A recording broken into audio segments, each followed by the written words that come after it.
Bonjour, heureux de vous retrouver pour une nouvelle édition du 7-8 L'Actu sur TV Fil, le journal de la rédaction. Voici les titres de ce vendredi. Michael Kiri, jeune homme de 21 ans converti à l'islam, comparaissait devant la justice ce matin. Il s'était opposé le 18 juillet au contrôle de sa femme entièrement voilée. 3 mois de prison avec sursis étaient requis. Vous entendrez le délibéré des juges dans quelques minutes. La mobilisation des lycéens, des étudiants pour réclamer l'arrêt des expulsions de jeunes étrangers scolarisés semble s'essouffler. Après les vacances, les syndicats promettaient pourtant des manifestations d'ampleur. La parole sera donnée en plateau aux responsables de l'UNEF à Saint-Quentin en Yvelines. Et puis nous terminerons ce journal avec les travaux du nouveau centre de football en salle qui va ouvrir ses portes à Guyancourt début 2014. Un concept, l'urban foot, qui séduit de plus en plus. Les sages-femmes reçues par la ministre de la Santé Marisol Touraine hier jeudi en fin de journée à l'issue d'une manifestation de plusieurs milliers d'entre elles. En grève depuis le 16 octobre, tout en poursuivant leur mission, elles ont obtenu la mise en place d'un groupe de travail qui doit se réunir à la fin du mois de novembre. Au plus tard, le 19, c'est la première date qui a été avancée. La réunion doit permettre de conforter leur rôle et leur mission. Marisol Touraine, la ministre, était d'ailleurs ce vendredi matin, à Poissy pour visiter la maternité. Elle dit avoir entendu la forte demande de reconnaissance de cette profession.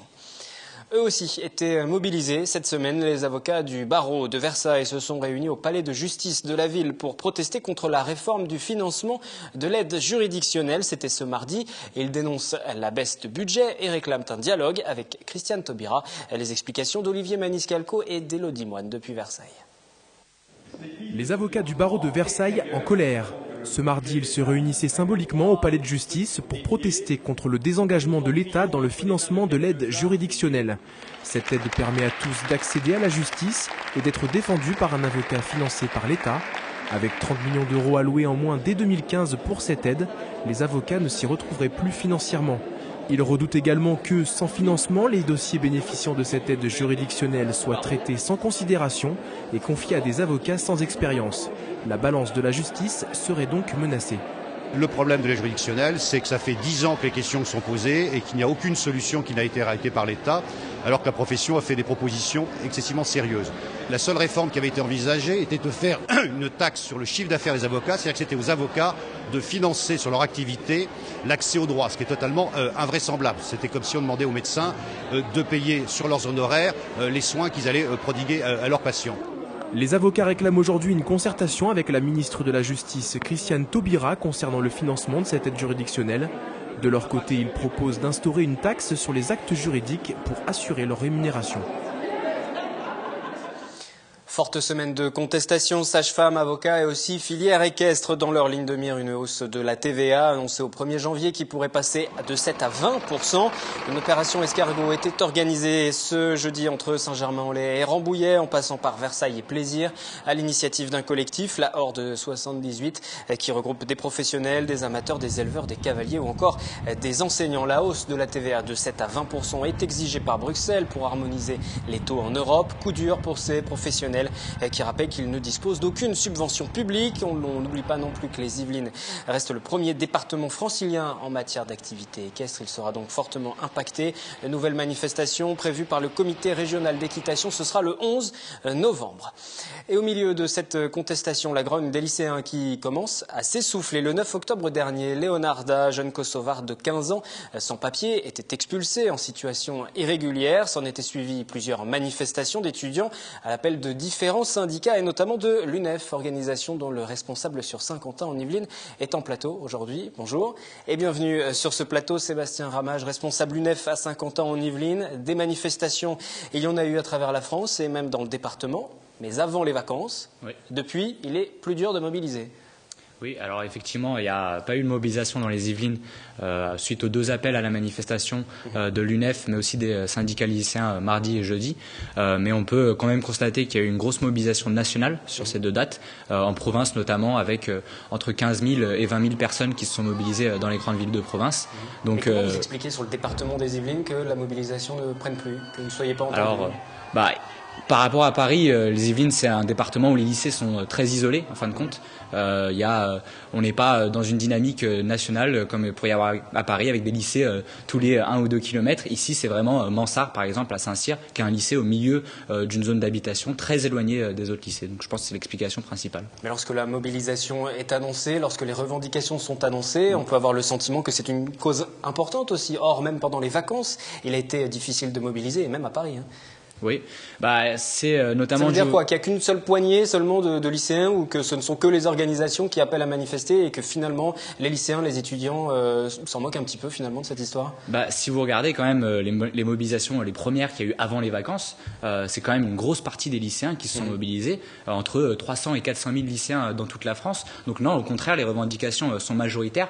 Après, il faut savoir que suite à ces mobilisations-là, avant les vacances, les lycéens, ils ont été réprimandés, tant par leur administration qui ne refusait d'excuser leur absence, qui parfois leur donnait des sanctions, et aussi leurs parents qui n'acceptent pas forcément qu'ils descendent dans la rue et qu'ils ratent des cours. Ça n'a pas empêché des mobilisations sur d'autres causes les années passées, ceci dit. Mais vous parlez de ces difficultés qu'auraient les lycéens à aller manifester. Pour autant, on peut aussi comprendre l'attitude des dirigeants d'établissements qui ne veulent pas voir leur établissement bloqué, parce que certains établissements sont bloqués. Vous cautionnez ça? Alors, il faut savoir que la plupart des blocages qu'il y a eu en France sont des blocages filtrants, c'est-à-dire qu'on laisse passer les élèves, les étudiants. Mais la notion même de blocage, empêcher les élèves d'aller en cours? C'est symbolique. C'est une symbolique, c'est-à-dire que généralement on laisse les lycéens rentrer. Simplement, les poubelles devant sont là pour dire voilà, les lycéens aujourd'hui on se mobilise. Mais il faut savoir aussi. Et pas tous, il y en a qui veulent aller en cours. Effectivement, il y en a qui vont en cours et qui ne se sentent pas concernés. Donc, la plupart des lycéens qui sont en manifestation, contrairement à ce qu'on dit, sont des lycéens qui se sentent concernés et qui savent pourquoi ils se mobilisent. Et justement, pourquoi ils se mobilisent aujourd'hui? Ceux qui sont encore mobilisés, c'est concernant Leonarda uniquement, concernant l'ensemble de la politique migratoire en France? Alors justement, le gouvernement a beaucoup axé toutes ses réponses sur un simple fait divers, donc une réponse par rapport à la situation propre de Leonarda. Mais le mouvement est parti de ça aussi. Exactement, le mouvement est parti d'un fait déclencheur, mais ensuite il s'est politisé. C'était bien un mouvement revendicatif, donc les lycéens ils étaient avant tout mobilisés pour la régularisation des jeunes en formation. C'est ce que les syndicats lycéens ont appelé à faire, et c'est ce que les lycéens disaient dans la rue quand on allait les interroger. Vous, en tant que représentant UNEF, aujourd'hui, vous demandez quoi, le retour de Leonarda? De sa famille? Alors, premièrement, bien sûr, le retour de Leonarda, mais avant tout, une loi qui cadre tout cela, pas simplement une circulaire, mais bien une loi qui détermine que lorsqu'un jeune il est en formation, dans la mesure où il est formé à être un citoyen, parce que c'est ça le rôle de l'école, il devient citoyen automatiquement, et qu'il puisse rester en France avec sa famille, bien évidemment, parce qu'on voit bien que c'est impossible pour un jeune, surtout un mineur, de rester en France, d'étudier et d'être sans sa famille, bien sûr. Vous restez sur ce plateau dans chacune de nos éditions, vous le savez, vous avez la parole, vous réagissez à l'actualité. Notre question aujourd'hui, la mobilisation lycéenne doit-elle se poursuivre autour de cette affaire Leonarda? Vos réponses? Pour moi, non. Souvent, c'est un prétexte en fait pour faire grève au niveau des lycéens. Il y a eu les vacances, ils ont arrêté le mouvement, maintenant ils recommencent. Pourquoi ils n'ont pas continué pendant les vacances? Oui, carrément. Il vaut mieux travailler à l'école et au moins avoir des bons diplômes à la fin pour être tranquille que s'embêter à rien faire. Je pense que c'est une bonne chose et normalement ils doivent poursuivre, oui, effectivement. Bah oui, pourquoi pas, oui. À des moments où ils retournent au cours, où ça ne dure pas longtemps, oui, ça ne me dérange pas. Non, pas du tout. Pourquoi? Parce que les lycéens doivent s'occuper de leurs études et puis de cesser de s'occuper de problèmes qui ne justifient pas tout ce brouhaha. Sébastien Ramage de l'UNEF. Alors, pour répondre à cette dame qu'on vient d'entendre, oui, que les lycéens, les étudiants s'occupent de leurs études. Malheureusement, c'est des réactions que nous, en tant que jeunes, on a l'habitude d'entendre quand on ne nous laisse pas accès au débat public. Il faut savoir que les lycéens, ils ont pris énormément de risques pour se mobiliser. La contrepartie de leur mobilisation sont des sanctions, je l'ai dit précédemment. Donc, on peut dire qu'effectivement, ils ont pris des risques. Et en plus de cela, pardon, je me suis perdu. Les revendications des lycéens étaient clairement établies depuis le début, et il va pas y avoir de conséquences phénoménales sur leur réussite éducative de se mobiliser quelques jours. Et en plus de ça, dernière chose, c'est qu'ils ont quand même donné un bel exemple de solidarité et de mobilisation auprès de la société civile, parce qu'on n'a pas eu de grosse mobilisation contre le gouvernement, enfin contre sa politique depuis le début du mandat de François Hollande. Ce sont les premiers à être descendus dans la rue et à avoir tiré la sonnette d'alarme et dire que voilà, la situation n'est plus acceptable. table et on se mobilise, quoi. On a entendu aussi dans le micro-trottoir, c'est un prétexte pour que les étudiants, les lycéens aillent dans la rue. Et vous le savez, lorsqu'on va dans les manifestations, on voit des étudiants qui ne sont pas concernés, qui finalement, on ne sait même pas, on voit des micro-trottoirs, on écoute ces jeunes parler, ils ne savent même plus pourquoi ils sont là aujourd'hui. Parce qu'il y a eu un mouvement, parce que leurs copains viennent manifester. Peut-être que certains, je ne nie pas que certains aient des revendications, mais ce n'est pas forcément la majorité de ceux qui sont dans la rue. Encore une fois, je pense que c'est très facile, surtout pour ces gens-là, de juger les motifs pour lesquels les lycéens descendent dans la rue, quand eux-mêmes ils ne font pas la démarche d'aller leur parler. Mais moi, ce qui m'énerve quand il y a des mobilisations lycéennes, c'est avant tout que le débat, c'était pareil il y a plusieurs années, pendant les retraites, où moi j'étais lycéen à l'époque, on va toujours leur demander est-ce que vous êtes légitime à descendre dans la rue, plutôt que de leur demander pourquoi vous descendez dans la rue et qu'est-ce que vous revendiquez. Et pourquoi ils ne sont pas descendus dans la rue pendant les vacances, ces lycéens et ces étudiants? Alors, il y a plusieurs facteurs. Premièrement, quand on est dans un lycée et qu'on est entouré de tous ses amis, c'est bien plus facile à mobiliser que quand on est chez soi ou en vacances ou même en province avec ses parents. Mais la deuxième chose, c'est que les organisations syndicales qui structurent tout de même le mouvement lycéen n'ont pas tout simplement appelé à la manifestation pendant les vacances aussi. C'est aussi un facteur. Si on regarde le fond du dossier concernant cette expulsion de Leonarda, 65% des Français affirment être opposés au retour de l'adolescente interpellée le 9 octobre dernier lors d'une sortie scolaire. Eh ben, ça confirme encore une nouvelle fois. Dans l'opinion, ça semble difficile à faire comprendre que vous soyez mobilisés. Est-ce que c'est défendable le cas Leonarda? Ça confirme une nouvelle fois que les lycéens ils se donnent une belle leçon de solidarité à l'ensemble des Français, parce que en tant que jeunes, eux ils se sentent pas forcément concernés par les discours sur l'immigration que peuvent tenir la droite, l'extrême droite et même certains membres du gouvernement. Et donc les lycéens, eux, ils assument clairement qu'ils sont solidaires de leurs compagnons de classe et qu'ils souhaitent qu'ils restent dans le pays, ils fassent leurs études dans des bonnes conditions. Là, vous parlez de l'ensemble des étudiants sans papier, mais sur l'affaire Leonarda, vous nous dites, moi je suis pour qu'elle revienne avec sa famille. Et pour autant, elle n'allait pas toujours en cours. Pour autant, son dossier est difficilement défendable sur le plan même de la véracité. Son père a menti sur pas mal d'éléments. Alors, si vous voulez, on peut faire un débat sur l'échec scolaire et sur les raisons qui poussent les étudiants aujourd'hui ou les lycéens à ne pas aller en cours. Mais le débat, il n'est pas là. C'est pas est-ce que Leonarda est une bonne élève ou pas une bonne élève. Est-ce que le débat, c'est sur est-ce que ses parents sont gentils ou pas gentils. C'est pas ça le débat. Mais quand vous l'entendez depuis le Kosovo qui aujourd'hui dit en France, il faudrait changer des ministres, ces échanges qu'elle a eu même directement avec François Hollande, vous trouvez que c'est bon, pour la République, pour l'image aussi de la France? Elle est collégienne. On va pas de toute façon faire un tribunal à l'ensemble des collégiens et leur demander ce qui se passe à propos de la politique de François Hollande. C'est une collégienne, c'est une enfant, il faut pas oublier, et un enfant, ça a le droit d'aller à l'école, d'aller à l'école de la République et d'être formé à être un citoyen comme tous les enfants de ce pays. On parlait de la difficulté à mobiliser aussi, ne serait-ce que dans les Yvelines, tout de même déjà. Au niveau des autres contestations, il y en a beaucoup actuellement. Est-ce que vous avez le sentiment aussi que votre cause est plus difficile aussi à faire entendre au milieu des contestations contre les taxes diverses et variées? On parlait des on a parlé des avocats aussi tout à l'heure, des sages-femmes aussi qui sont dans la rue, les enseignants la semaine prochaine aussi.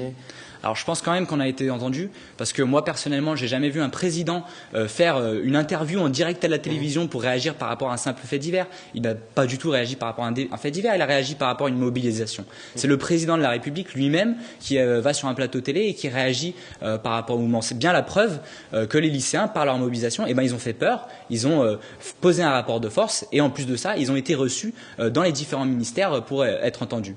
Comment le mouvement va se poursuivre? Appel à une nouvelle semaine d'action à partir de lundi, selon la Fidèle, le syndicat lycéen?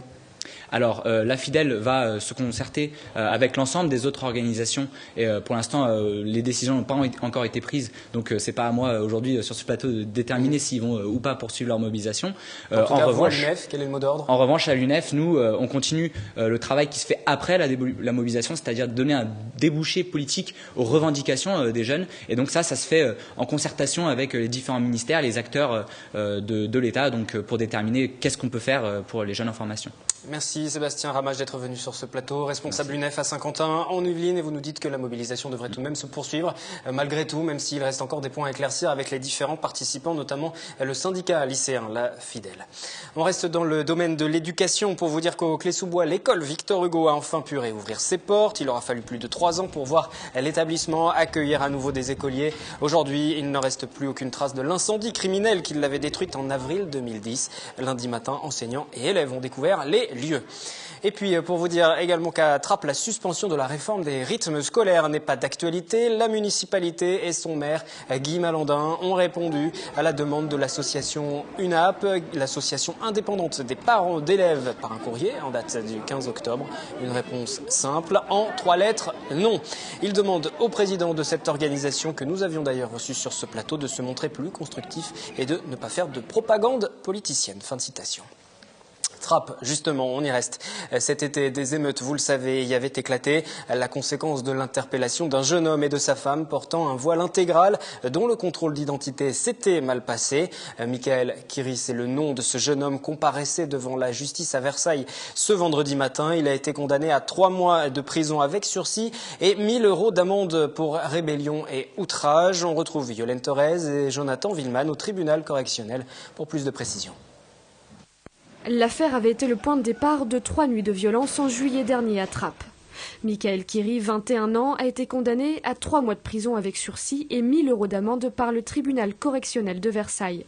Le jeune homme originaire de Seine-Saint-Denis était accusé d'avoir tenté d'étrangler un policier le 18 juillet lors du contrôle d'identité de sa femme entièrement voilée. Son avocat demande la réouverture des débats en faisant appel.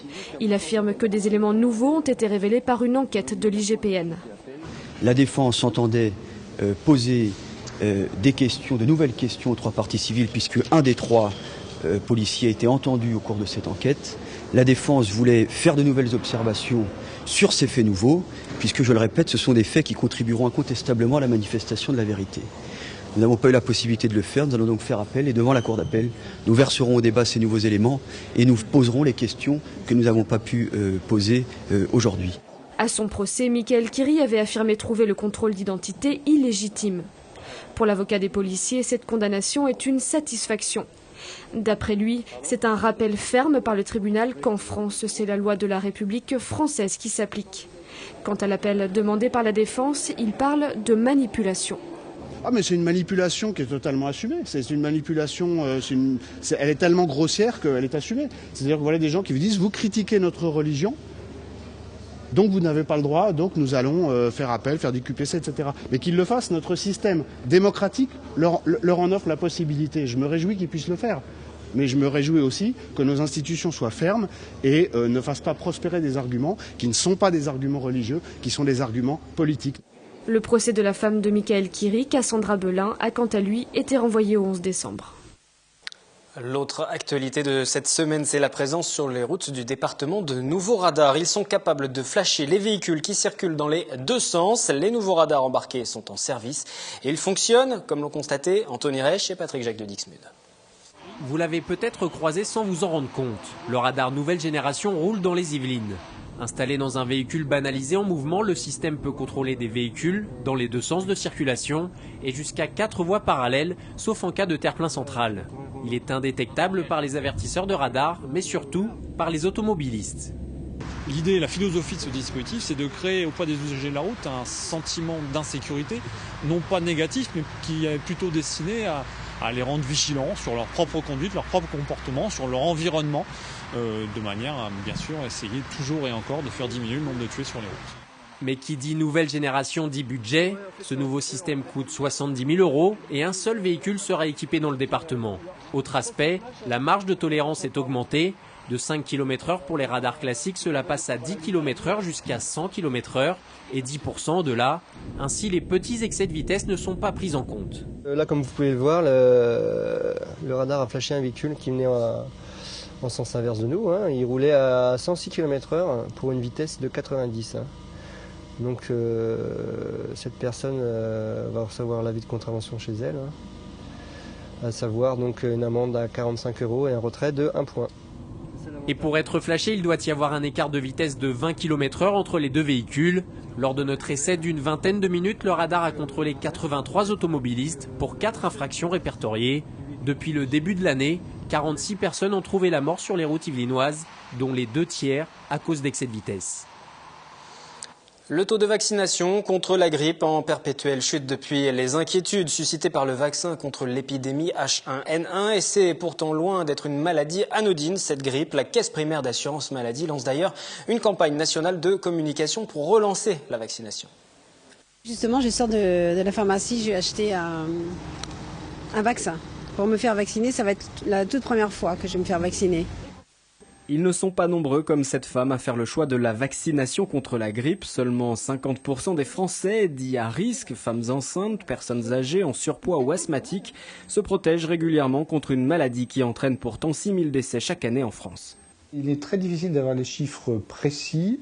On estime dans le monde que c'est à peu près 1,5 million de personnes par an quand même. En France, c'est probablement quelques dizaines de milliers de personnes qui meurent chaque année des conséquences de la grippe. Donc ça vaut largement le coup de les protéger. En général, la grippe se caractérise souvent par des températures assez élevées et une survenue très brutale, ainsi que la présence de douleurs musculaires. Et c'est contre les idées reçues qu'il faut lutter le plus souvent. Non, le vaccin ne donne pas la grippe. Et oui, une nouvelle vaccination est nécessaire tous les ans en raison des mutations du virus. Dans cette pharmacie, on constate tout de même que le message commence à passer. Je n'ai pas regardé mes stocks, mes sorties, mais vu quand j'ouvre le réfrigérateur, parce que les vaccins se gardent au réfrigérateur, quand je regarde, je pense que j'en ai vendu plus que l'année dernière. 10 à 20% de plus. Le vaccin coûte à peine plus de 6 €, remboursé à 70%. Il est gratuit pour les personnes à risque, notamment celles de plus de 65 ans. 225 000 assurés dans les Yvelines ont ainsi reçu un bon de prise en charge. Il faut attendre une quinzaine de jours après la piqûre pour être immunisé. Après la santé, une page sport en février 2014. Un nouveau centre de football en salle va ouvrir ses portes à Guyancourt. 8 terrains de foot à 5 vont être construits. Le concept lancé en 2005 séduit de plus en plus les citadins, comme nous l'explique Anthony Reich.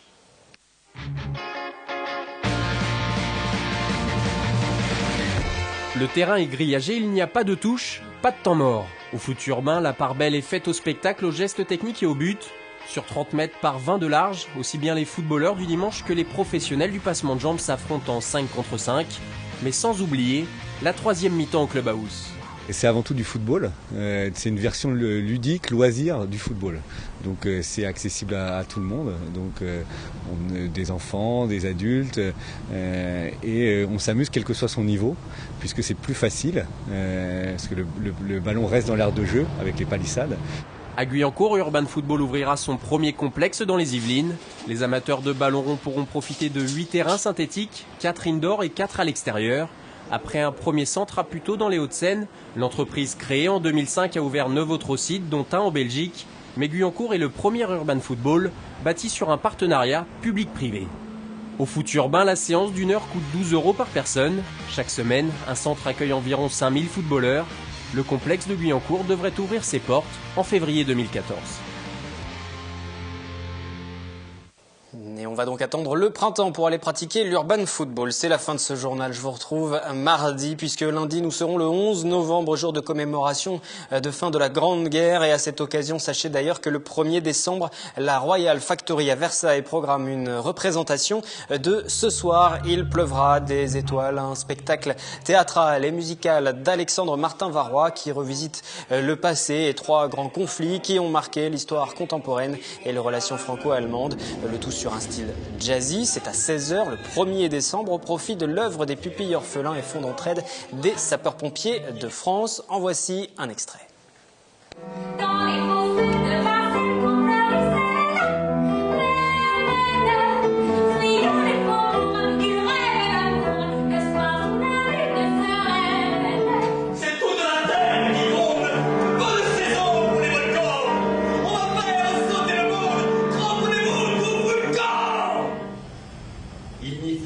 Ici en arrière. Ce sont les avions qui font des ravages terribles. Ma bouffarde, c'est Victorine. Le masque à gaz, c'est Gaston. Ma gamelle, c'est Ernestine. Mon flingot, c'est Cupidon. Ma cartouchière, c'est Pichenette. Mon canot, c'est Baptistin.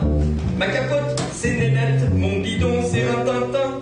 Reviens-moi, mon amour. Le temps passe.